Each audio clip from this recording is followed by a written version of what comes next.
Good evening, welcome to D&D Diagnosis and Dialysis. I'm your host, Emmanuel Ifeadike.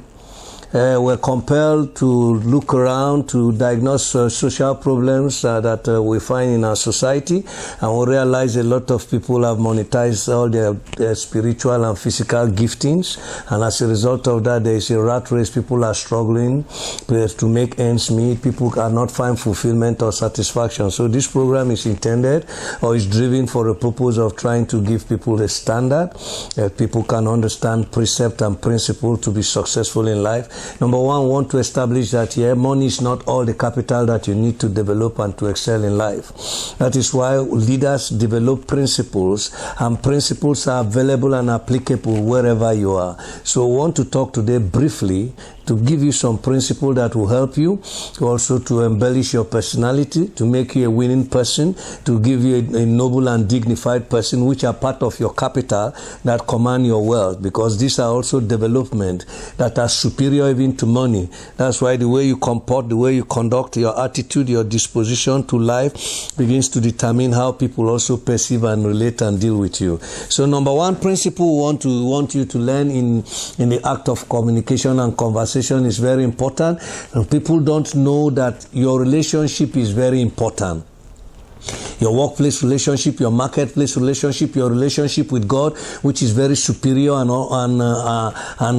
very, very, very essential and important. And then your interpersonal relationship. Man is an island. Yeah? That's why you must make sure you develop good relationship, because you'll be commended, you'll be recommended by somebody for something. Yeah, but people that do not know, they trivialize relationship, they breach relationship, and in return they mar their goodwill and their good name, and they begin to struggle. So what we intend by this program is, first of all, to enable you to know, so that you can be your best, relate in a best harmonious way with people, and make yourself friendly and win and influence people, and so that you can be richer and better for it. So first thing you must know in relationship is that you must never be argumentative and try to avoid controversies. Because every time you want to argue, you have a problem, you're feeling your pride content. You want to show that you know. And human nature, first principle is everybody wants to defend himself. Even if somebody is wrong, there is a way you raise up an argument. You want to make him foolish, so he's bound to defend himself. And when you start to do that already, psychologically, there is already a warfare between you and the person. So even when the person is seemingly wrong, sometimes you may just permit him, and you might find a way to get along in that relationship or that conversation without being vehemently argumentative, and without also being very controversial over it. So it's very important, right? Respect people's opinion, even if they are wrong, try to listen to them and respect their opinion. And also, if you want to differ with them, remember you are not differing with his personality, you are differing with his opinion or with his view over the issue. This is where a lot of people have a lot of issue. We don't differentiate between the issues in that matters and our personality. You may like me, I may like you, but when we differ an issue, that doesn't make us enemy. We can go around and resolve our issue and become friends that we are. So please, in your relationship, make sure you avoid as much as you can heated argument, vehement argument, and controversies that does not better you or profit the relationship. Number two, avoid pride of being assuming and all-knowing. Yes, there are people, we find this very common in marriage. Because you marry a woman and you're a man, you assume that you know more than her, and then you become very assumptuous and assuming. Any situation, you won't let her be, you won't let her contribute, you veto whatever she says and shut her down. You wouldn't even listen, and she begins to feel, even when she knows what she's doing and what she's saying is right, because you shut her up, it seems as if you're intimidating her or intimidating person. And remember also, as a natural principle in humanity, everybody wants to feel important, and everybody wants to express himself. Nobody likes to be subjugated or dominated. That is why, if you must excel, no matter your position, your status, or your placement in life, you must make sure that you are not assuming. Let people be. Don't assume that you're better than this person. Don't assume that you're superior, that this person is no person. If you begin to do that, it's as a result of pride, and pride can be very sneaky and tricky. key. You may have pride be very prideful without your knowing, and yet you think that you're humble, and God resists the proud. Therefore, you must be very careful. If a man or a woman is proud, she shows it in her gesticulation, in her speech. That is why the Bible says in Proverbs 6, it says, "These 6 things the Lord hates, the 7 is an abomination, a prideful look." So somebody may be very prideful. When you have contempt for others, before they say anything, you look down upon them. That is why if you continue to do like that, nobody wants to relate with you. If God resists the proud, naturally human being hate the proud or the prideful. So be very careful. Now and again, we also said, all right, also we said, just like the Bible says in relationship particularly, we see a lot of problem now in the society because God ordained man, first of all, created man so that he will be unique, come to the fullness of maturity in terms of wisdom, understanding, fear of God, and revelation knowledge. It's when you find your placement and your fulfillment as a man. That's when you get married, because a woman cannot help you if, first of all, you don't have your identity and identification, you don't have purpose, you don't have assignment. That's a problem with a lot of young men. They have not, first of all, envisioned their life. They don't have any goal in life. They are not purpose driven, and as a result of that, some of them got married by chance, by a result of sexual and immoral indulgences, and because of that, you soon become a father, or you got married, and yet you don't have any definitive role. You can't even assert or define what you are, who you are, and what you want to be. Now, when you are in such situation, it becomes very difficult.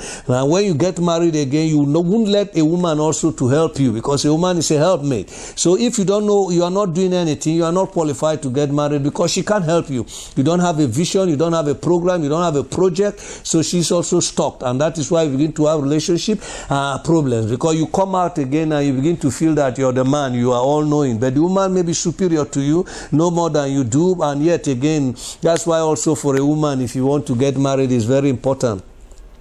Are you prepared and willing to submit yourself to the man? Because the Bible says in Ephesians chapter 5, wives, submit yourself unto your husband as unto the Lord. It means are you prepared to honor him, to submit to him no matter the situation? You must search yourself and make sure that you are in such a that man is such a man that you honor, respect, and submit to him. If you cannot, right from the onset, don't get involved, otherwise you begin to have problems. These are very fundamental and profound issues in marriage that is affecting us in our society, because when a husband and a wife knows their responsibilities as spouses, and they are guided and governed by the principles and the precept of the Bible, their life is bettered, and God begin to increase them. That's why threefold cord cannot be easily broken, because if you live well and dwell well with your wife and your husband, and you notice that your children will come up to become excellent children, you create their walls, their values, their system, their attitude, their perspective, and their world outlook. You define that through your godly prism, and through the way you perceive things. You begin to notice that they go out and they become established. So part of the problem we are having in the society is that a lot of children don't have models. Parenting is a failure. A lot of people have issues. That's why we talk about this in terms of communication. Now, also again, in winning principles we are talking about, if you must be win, work very hard to be a good listener. Encourage others to talk about themselves. If you get so selfish that every time you want people to talk about you and you only talk about yourself, you have problem, because people begin to feel that you are pompous, and people begin to feel that you are arrogant, and sometimes too, when you don't listen to people, you only want people to fan the embers of your pride. People don't want to communicate with you.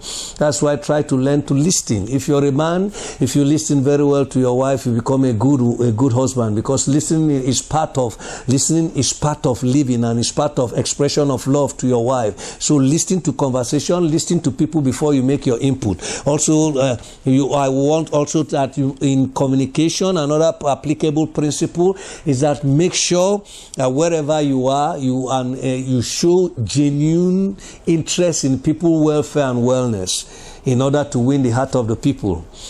ask about people, good people, try to know people's name, they know their town, they know what they are doing, and they check on them, call them by their name, ask questions that are very intimate and personal. Through that process, you create a rapport and a relationship, and when you have good relationship with people, you notice that people begin to do things for you, you begin to influence and impact people's life, and people begin to answer to your beckoning, and you begin to excel, and you begin to win. And through that process, you notice that you win successfully by not even without money, but you see people, you begin to influence things, and you become a success in life. So put these principles in life, it will be applicable wherever you are, and your life will be sweet, and you will be a very successful person, and God will bless whatsoever you lay your hands to do.